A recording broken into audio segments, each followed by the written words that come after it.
Terutamanya dalam dunia sekarang ni orang kata, oh berniaga lagi baik daripada bekerja. Siapa cakap? Saya jumpa ramai orang yang bekerja, kehidupannya jauh lebih baik daripada orang yang berniaga. Sebab dia fokus.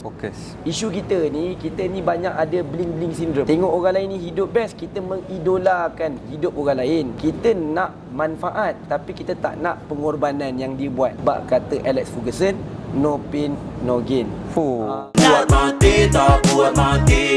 Jadi baik buat daripada rugi. InsyaAllah ada rezeki.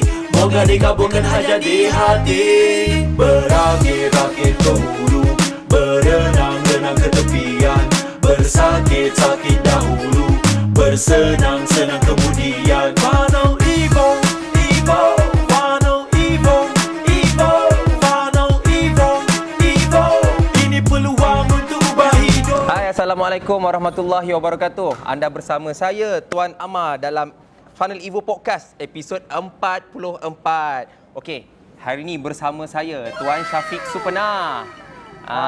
Tuan Syafiq Supena merupakan founder kepada salah satu anak syarikat dalam Funnel Evo, iaitu Agent Pro. Dan beliau juga adalah pakar strategis jualan. Dan hari ini kita berpeluang untuk temu bual Tuan Syafiq Supena berkenaan beberapa soalan. Ya, Tuan Syafiq? Saya ready nak menjawab. ready nak bertanya, seram. Saya tak tahu nak jawab apa nanti. Okey, antara soalannya Tuan Syafiq, soalan pertama pun kita dah bagi yang paling susah. Ni Tuan Syafiq, okey ke saya tanya? Silakan. Buka jurus. Seram nak tanya. Apa khabar Tuan Syafiq 2024? Alhamdulillah, luar biasa, hebat, great, amazing, fantastic, yes. Jadi 2024, saya percaya bukan 2024 lah, apa juga awal tahun baru, kita kena meraihkan apa juga tahun ataupun hari untuk kita sentiasa ada dipanggil misi dan visi barulah. Tambah lagi, kita awal tahun ni of course. Jadi saya sentiasa berada dalam keadaan, orang kata excited dalam setiap hari, setiap tahun, untuk kita bagi pada yang terbaik pada masyarakat lah, insyaAllah. InsyaAllah. I like your energy, Tuan Syafiq. Saya selalu cakap dengan Tuan Syafiq, saya selalu rasa energy. That is why hari ni saya energy. Sebenarnya sebelum tadi pun dah bercakap dengan Tuan Syafiq. Jadi energy tu berjangkit. So hari ni punya energy, sebenarnya energy Tuan Syafiq saya tumpang. Masya Allah. Okey, tadi soalan 2024. So sebelum kita nak cerita perihal-perihal 2024 ni Tuan Syafiq, macam mana, apa yang Tuan Syafiq boleh simpulkan sepanjang 2023? Okey. Tuan Syafiq punya keadaan macam mana? Apa yang boleh disimpulkan sepanjang tahun 2023 Okey, secara jujurnya kalau macam saya sendiri, saya terlibat dalam dunia latihan kepada ramai usahawan lah. Dan bila mana kita berjumpa dengan macam-macam usahawan ni, kita selalu mendengar banyak dipanggil feedback daripada ramai usahawan. Dan dah tentulah feedback antaranya yang selalu saya dengar, 2023 ni adalah tahun yang paling tak berapa nak baik lah.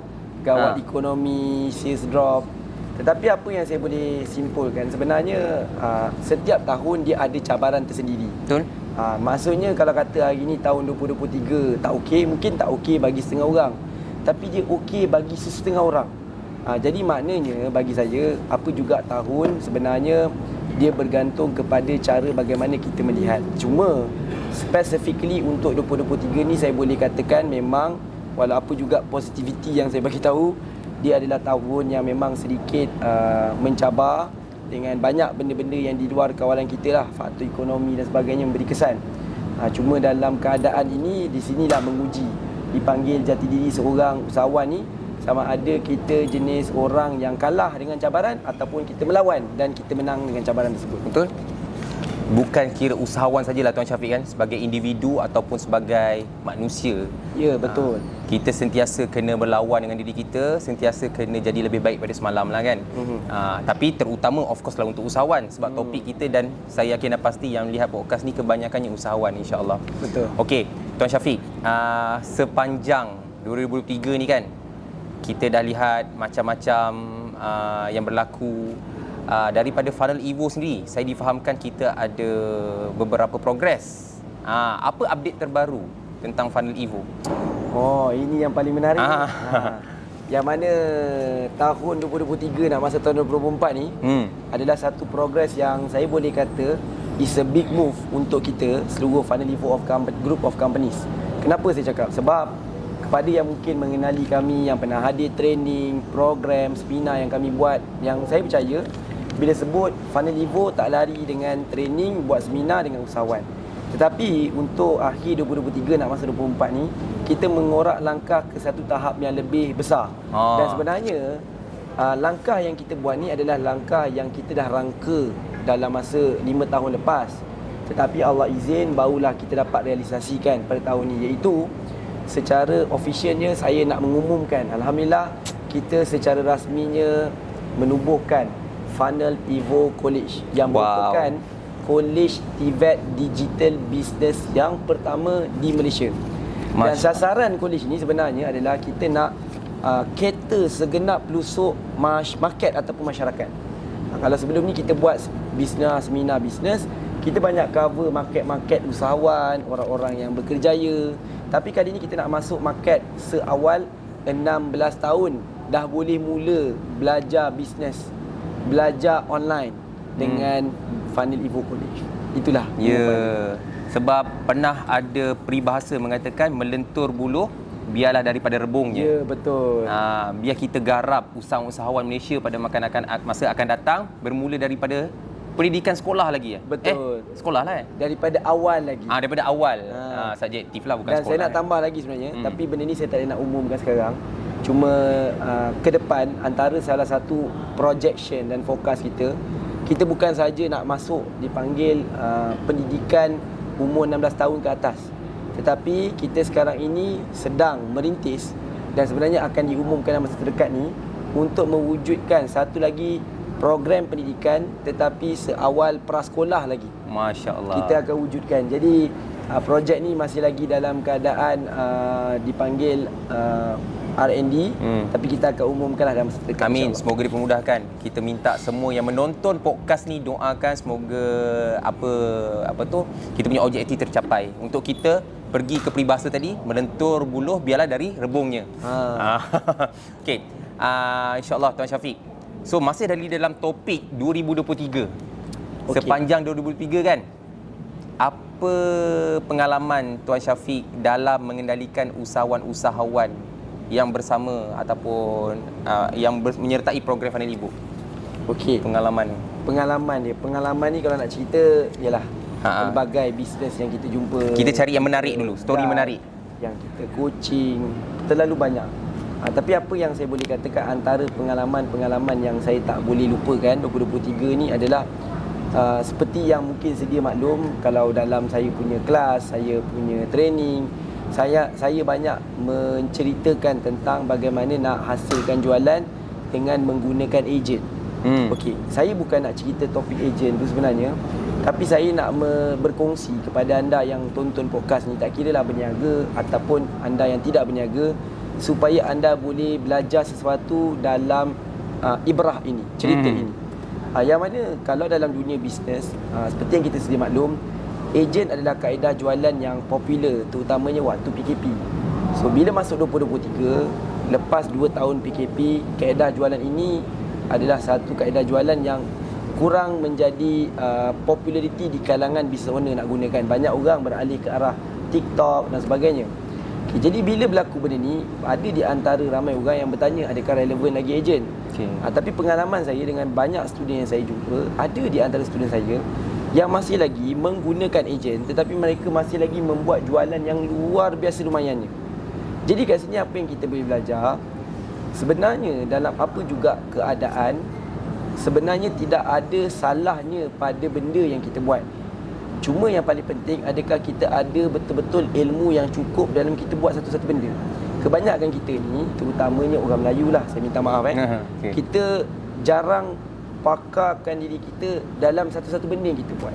Ini saya cakap ni bukan pada semua, tapi sebilangan lah yang kadang-kadang kita ni cepat bertukar-tukar bisnes, bertukar-tukar kerja, tidak fokus. So in the end of the day, kita tidak pakar. Dan kita dah tahu hukum mengatakan reward hanya dibayar oleh kesetiaan. So orang yang setia dan konsisten, fokus pada satu benda yang dibuat, ujungnya dia akan capai, tak kira apa pun. Terutamanya dalam dunia sekarang ni, orang kata, oh berniaga lagi baik daripada bekerja. Siapa cakap? Saya jumpa ramai orang yang bekerja, kehidupannya jauh lebih baik daripada orang yang berniaga. Sebab dia fokus. Fokus. Isu kita ni banyak ada bling-bling syndrome ni. Tengok orang lain ni hidup best, kita mengidolakan hidup orang lain. Kita nak manfaat tapi kita tak nak pengorbanan yang dia buat. Jadi Betul. setiap benda dia ada pengorbanan dia dan kita kena lalui benda tu. Bak kata Alex Ferguson, no pain no gain. Itulah cerita dia. Alex Ferguson ya Tuan Syafiq. Kalau betul lah saya salah tu. Pandai lah. Okey, apa tadi saya suka ayat Tuan Syafiq tadi, frasa mengatakan kesetiaan Akan dibayar dengan ganjaran. kesetiaan akan dibayar dengan ganjaran. Okey, dalam maksudnya tu Next soalan kan Tuan Syafiq kan.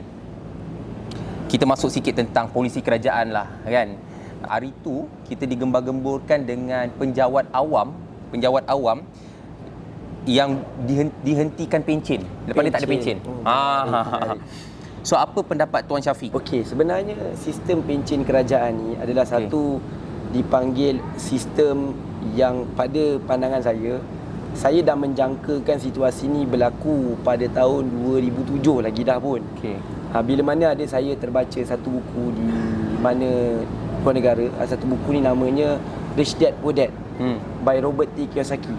Yang mana dalam buku tu dia mengatakan sistem revolusi dan sistem kerajaan yang mana menggunakan pencen ini adalah sistem yang dia tidak boleh sustain jauh. Sebab sistem pencen ni adalah sistem yang wujud sejak daripada zaman revolusi. Yang mana revolusi ni saya boleh katakan industri lebih kurang tahun 1940-an. Jadi waktu itulah bermulanya era ada pencen dan sebagainya kan. Jadi sistem ni dah berjalan lama dan bagi saya sistem ni dia adalah retak yang menanti belah. Sekarang ni dah belah. Sebab memang secara logik dan teorinya mana mungkin kerajaan dapat dipanggil menanggung jika dipanggil penjawat awam yang makin lama makin banyak. Lepas tu ambil pencen. Jadi bayangkan kalau kerajaan masih lagi kena menanggung lepas habis daripada kerja tu dengan duit pencen yang ada. Jadi apa jadi? Maknanya perbelanjaan negara akan jadi besar. Betul. Sebab kita kena tahu jumlah intake yang masuk ke dalam agensi kerajaan ni makin lama makin bertambah. Sebab populasi makin lama makin bertambah. Pencen makin lama makin bertambah. Takkan boleh sustain model macam ni. So benda ni memang saya dah jangka dia akan berlaku. Sebab tu saya ambil keputusan waktu saya belajar dulu, saya memang dah decide untuk saya terkeluar daripada sistem kemanusiaan ni.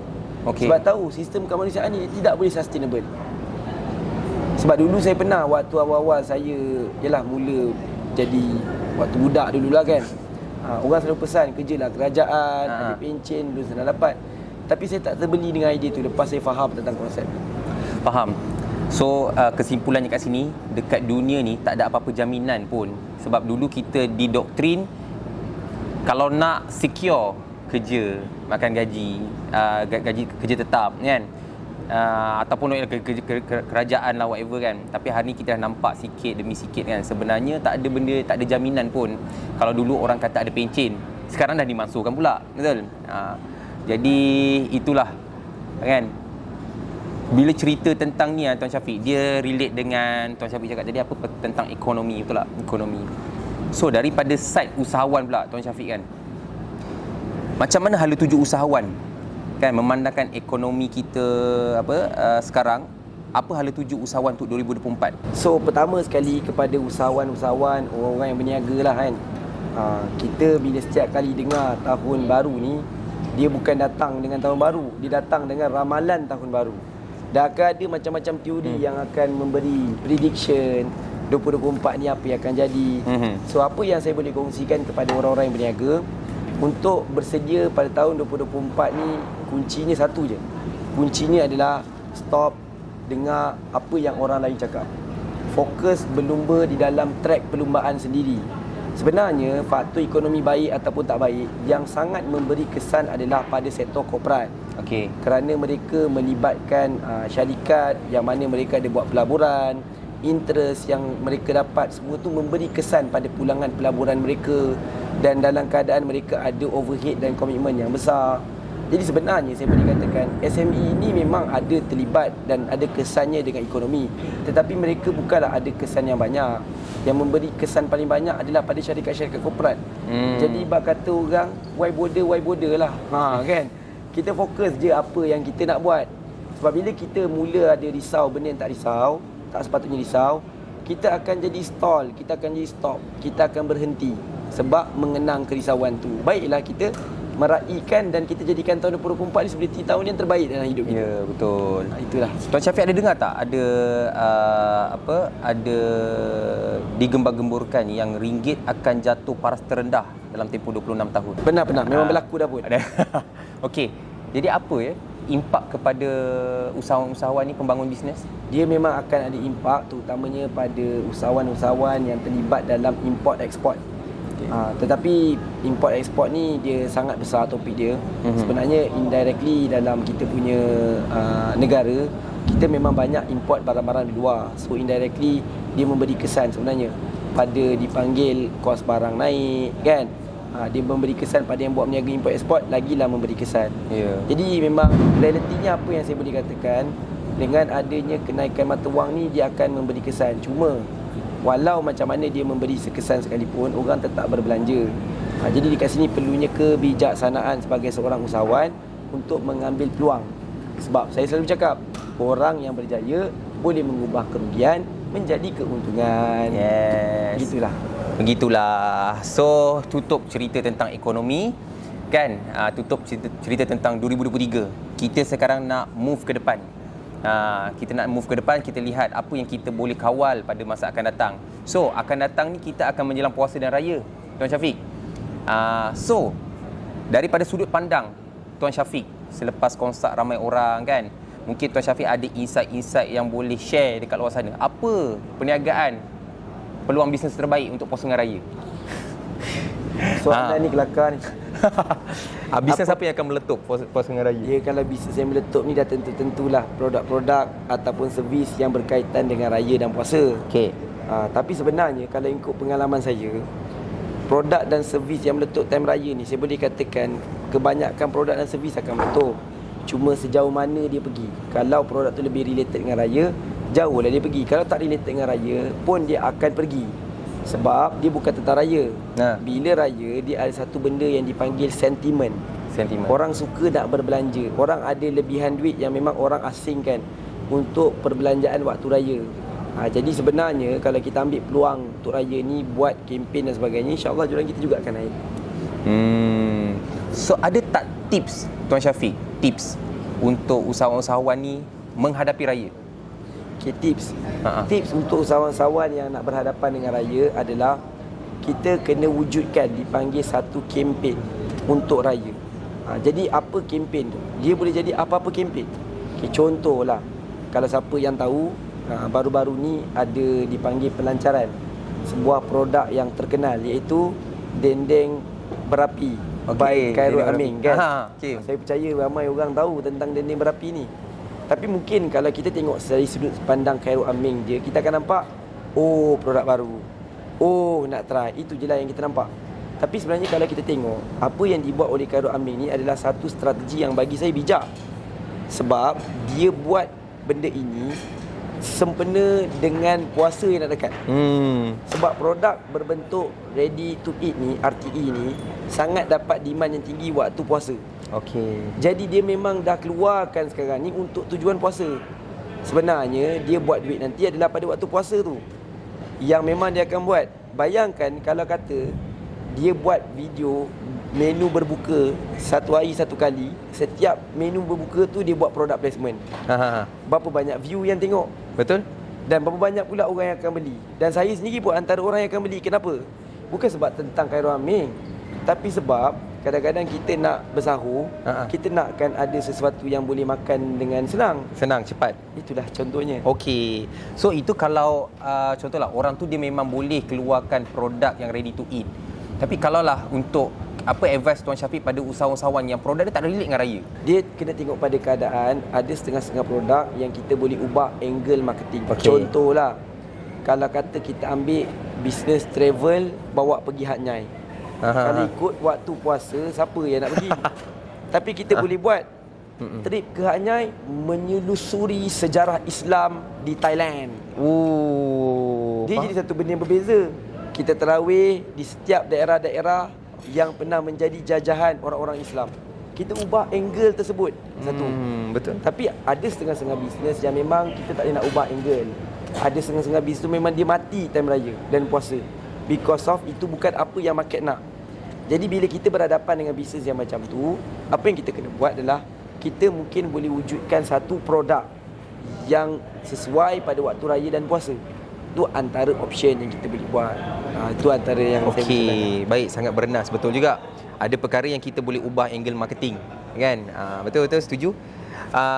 Okey, bulan puasa dengan raya juga adalah waktu yang kebanyakan orang dia nak buat part time sebab dia tahu ada produk-produk yang dia memang boleh buat side income. Side income dan produk tu produk-produk yang nak jual tu dia memang ada demand time raya. Bermusim. Jadi apa advice Tuan Syafiq untuk orang-orang yang macam tu? Pergi jual je lah. Sebab benda ni dah ada, supply dah ada, demand dah ready nak beli. Tinggal kita jual saja dekat market. Dalam sudut marketing, dia sebenarnya secara jujur lah, waktu puasa dan raya ni tak perlu pun buat marketing yang pelik-pelik. Cuma cukup sekadar untuk bagi orang nampak. Jadi dia memang game bermain dengan frekuensi dan reach.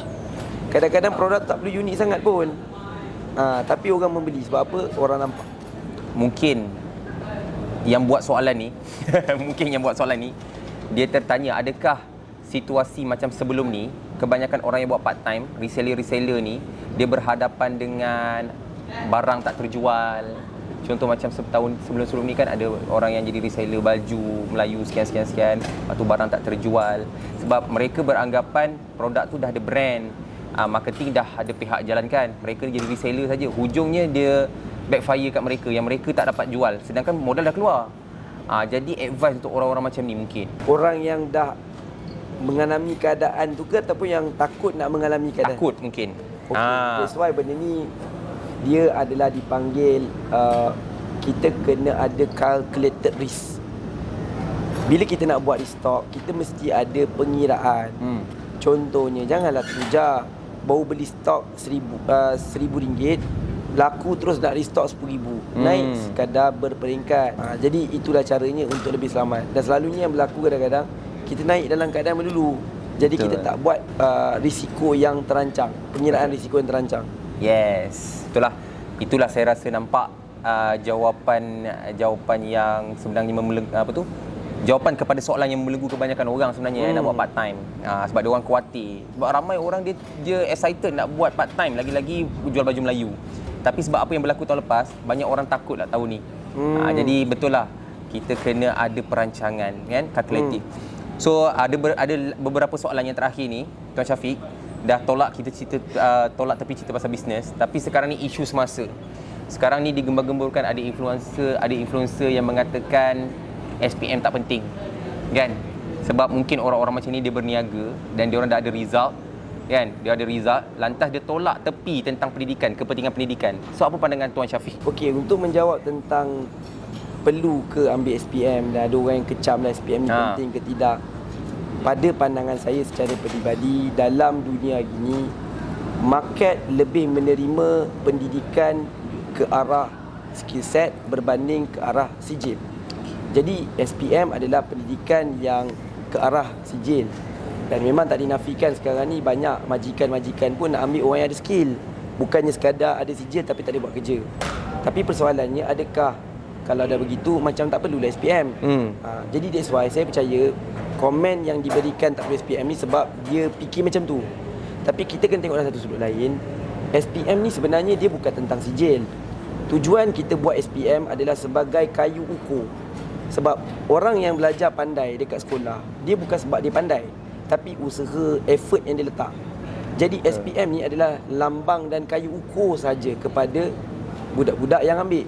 Sebab kalau dekat situ dia boleh bawa attitude yang bagus, dia pergi tempat lain pun dia boleh bawa attitude yang bagus. Betul. Dan benda ni ternyata saya sendiri banyak membuat, dipanggil hiring, dipanggil recruitment, interview staff. Dan saya nampak perbezaan orang yang ada SPM yang bagus dengan orang yang tidak ada SPM yang bagus dari segi sudut attitude. Sebab nak dapat that result tu dia kena ada attitude. Betul. Tapi tidaklah saya kata, okey, kalau macam tu orang yang tak ada result ni attitude tak bagus. Tak. Ada orang dia punya result tak bagus sebab waktu tu dia tidak matang. Tapi dia ambil peluang lepas habis daripada SPM tu, dia baiki hidup dia dan betul ke attitude lepas tu. Tapi bagi saya, kalau kata SPM penting ke tak, dia penting sebab dia adalah kayu ukur kepada attitude budak tu. How you do anything is how you do everything. Yes. Sangat bernas jawapan Tuan Syafiq tu. So, adik-adik belajar, ambil SPM. Jangan takut-takut, kita teruskan kan. So, Tuan Syafiq, apa ucapan terakhir kepada adik-adik kan yang menonton, mungkin ada yang menonton kita punya podcast hari ni? Okey, kata-kata akhir lah kepada adik-adik kan. Nak kata kata-kata akhir pun, ringkasannya perbincangan kita ni banyak benda yang kita kupaskan. Tapi ringkasannya memandangkan kata-kata akhir ni tujukan pada adik-adik. Jadi pada adik-adik, macam saya cakap tadi lah, bila mana kita dipanggil nak membina kehidupan, kita akan berada dalam satu tahap yang mana kita akan berada dalam fasa mencari identiti. Apakah watak, topi, karakter, perangai yang kita nak pakai, dan semua tu bergantung pada siapa dan apa yang kita idolakan. Dan pesan saya adalah jangan salah memilih idola, supaya bila kita tak salah memilih idola, kita tak jadi dipanggil karakter yang silap.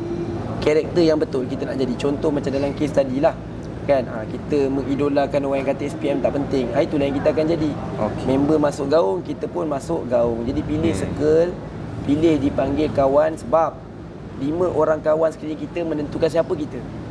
Jadi bila kita pilih orang yang betul, dia dapat membentuk idola yang betul, karakter yang betul, sikap yang betul. Jadi hati-hati dalam memilih kawan. Dan saya nak tambah lagi, saya pernah terbaca satu buku yang mana buku tersebut adalah by Robert T. Kiyosaki, Rich Dad Poor Dad, saya share tadi. Buku ni memang sangat mengecam sistem pendidikan sampai dia kata education tak penting. Memang that's why ada orang yang mengatakan pendidikan tak penting ni kebanyakannya bermazhabkan dalam buku tersebut. Tapi dalam buku tersebut, dia bukan sebenarnya 100% tolak pendidikan. Cuma dia kurang setuju dan kena ada pendidikan kewangan selain daripada pendidikan yang sedia ada, itu je. Dan yang paling penting dalam buku tu, dia selalu cakap satu benda. Dia takkan tanya anak dia belajar apa dekat sekolah, tapi dia selalu tanya satu soalan: dengan siapa anak dia kawan dekat sekolah? Sebab dia percaya pada circle yang akan membentuk mentaliti dan mindset anak-anak dia. Jadi adik-adik semua, pilih orang yang betul, pilih kawan yang betul, insya-Allah cerah masa depan. InsyaAllah. So, terima kasih Tuan Syafiq. Banyak dapatan kita hari ni, terutama pada yang menonton podcast ni. Kita dah kupas perihal ekonomi, kita perihal 2023, 2024, puasa raya, dan yang terbaru kita dah kupas berkenaan kontroversi perlu tak ambil SPM. Jadi semua dah terjawab. Terima kasih kepada Tuan Syafiq. So, insyaAllah pada penonton yang selalu dan sangat komit menonton, jangan tertinggal untuk pastikan anda terus menonton podcast Funnel Evo pada episod akan datang bersama dengan kita punya speaker-speaker lain pula, insyaAllah. So, terima kasih kepada Tuan Syafiq sekali lagi. InsyaAllah kita jumpa pada episod akan datang. Buat mati, tak buat mati. Jadi baik buat daripada rugi. InsyaAllah ada rezeki. Moga dikabulkan hajat di hati. Berakit-rakit ke hulu, berenang-renang ke tepian, bersakit-sakit dahulu, bersenang-senang ke bulu.